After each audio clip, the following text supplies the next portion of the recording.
Olá, eu sou Ângelo, professor de Biologia. Então, vamos continuar a fazer o nosso estudo básico sobre biologia e as características dos seres vivos. Se você está nesse vídeo aqui, então provavelmente você já assistiu ao outro vídeo, o vídeo anterior introdutório. Caso você não tenha assistido, dá uma olhadinha lá. Esse aqui é uma continuação e eu vou falar brevemente sobre os seres vivos e sua organização celular. Pois bem, uma das características que os seres vivos têm é a organização celular. Células, elas são as unidades constituintes dos seres vivos. Em geral, são microscópicas, né, constituídas por uma membrana, por citoplasma, pelo núcleo, que são as regiões das células, tá? Esse núcleo tem um material hereditário ou material genético, como você queira, tá? São identificadas ou consideradas como as unidades básicas da vida, tá? As unidades básicas da vida, ou seja, as menores partes de um ser vivo, nas quais se reconhecem as características da vida. Ou seja, vamos supor, eu sou um ser vivo, certo? Eu tenho as minhas características, como por exemplo, eu respiro, eu me alimento, eu gasto energia, eu faço matéria-prima, por exemplo, o meu corpo fabrica substâncias como proteína, como gordura e tudo mais, ok? Então, a célula também faz isso.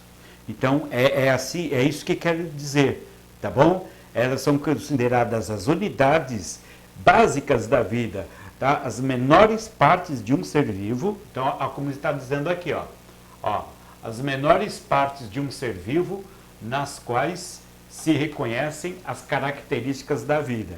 Então, você pode pegar uma única célula e encontrar essas características em uma única célula.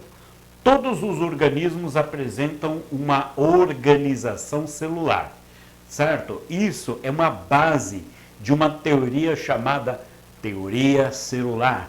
Então, podem ser unicelulares, né? Ou seja, constituído de uma única célula, como uma ameba, como uma bactéria, tá? Ou multicelulares. Esses multicelulares são formados por muitas células que trabalham em conjunto, como nós, por exemplo, tá? Os vírus, aí você pode até se perguntar, mas professor, e os vírus? Todos os seres vivos são formados por células? E os vírus, tá? Os vírus não apresentam uma organização celular, tá? Tendo um arranjo bem diferente de uma célula.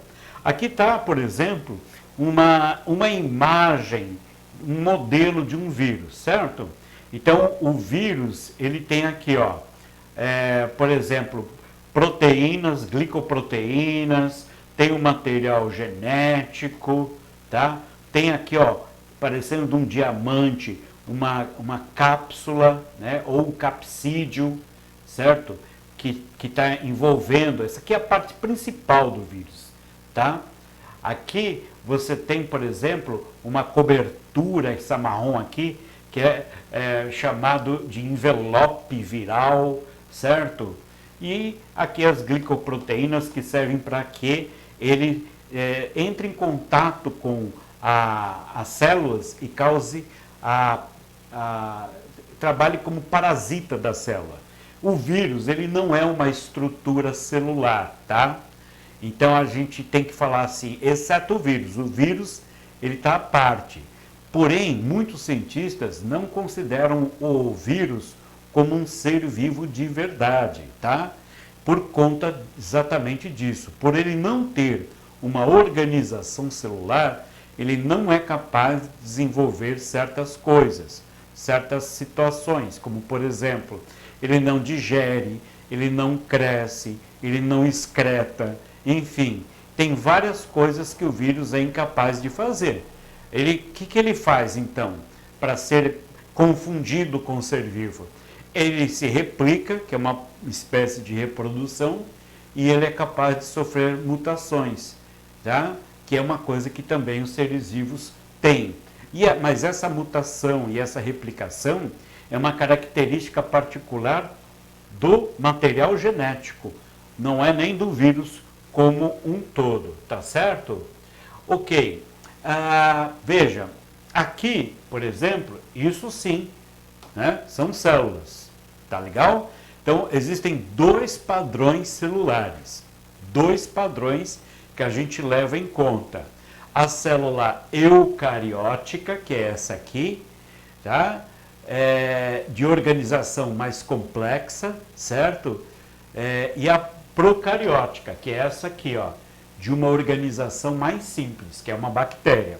Essa aqui é uma célula vegetal, certo?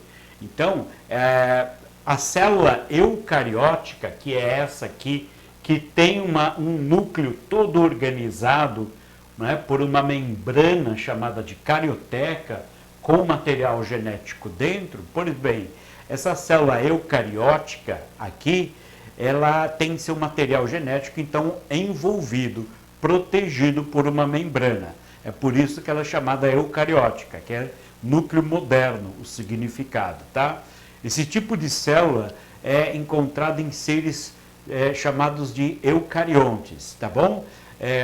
Plantas, animais são eucariontes. É o caso nosso, por exemplo. Já a célula procariótica, aqui, ó, ela não tem a carioteca. Ela tem um material genético, tudo bem, que fica numa região dela chamada de nucleoplasma, porém não é protegido por uma membrana de carioteca. Portanto, ela fica em contato direto com os fluidos do citoplasma da célula. Então, isso é uma célula primitiva, é um núcleo antigo, portanto, procarionte, tá? Então, é uma situação mais antiga, como temos aqui, tá? O que mais? O material, os organismos chamados procariontes, como bactérias e cianobactérias, são constituídos por esse tipo celular. Então, bactérias e aqui uma célula vegetal, como também poderia ser uma célula animal. Como você diferencia a presença de uma carioteca, que no eucarionte tem, se perguntar, mas professor, e os vírus? Todos os seres vivos são formados por células? E os vírus? Tá? Os vírus não apresentam uma organização celular, tá? Tendo um arranjo bem diferente de uma célula. Aqui está, por exemplo, uma imagem, um modelo de um vírus, certo? Então, o vírus, ele tem aqui, ó, por exemplo, proteínas, glicoproteínas, tem um material genético, tá? Tem aqui, ó, parecendo um diamante, uma cápsula, né, ou um capsídeo, certo? Que está envolvendo, essa aqui é a parte principal do vírus, tá? Aqui você tem, por exemplo, uma cobertura, essa marrom aqui, que é chamado de envelope viral, certo? E aqui as glicoproteínas que servem para que ele entre em contato com as células e cause trabalhe como parasita da célula. O vírus, ele não é uma estrutura celular, tá? Então a gente tem que falar assim, exceto o vírus ele está à parte.